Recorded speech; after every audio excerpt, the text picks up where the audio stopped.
Welcome to Chillin' 101. We hope this video helps. In this video, I will show how to change the battery in a Chevrolet Traverse Key Fob. Start by removing the physical key and locating the seam on the fob for prying.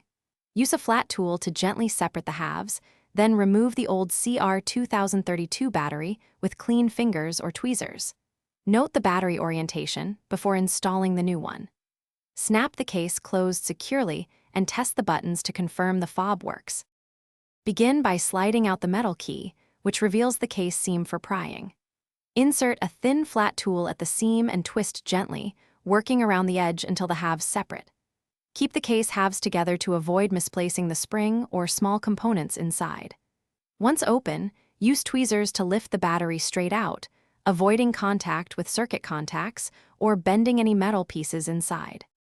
If you are finding this video helpful, please subscribe and like to support more clear car tutorials.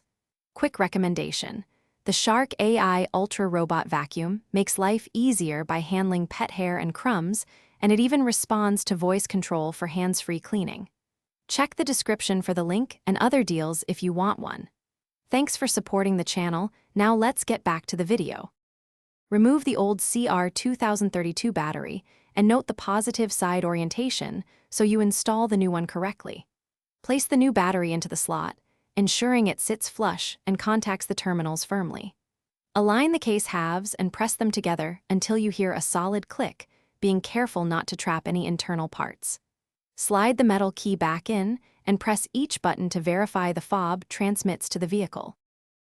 Thanks for watching. Consider subscribing if we helped you.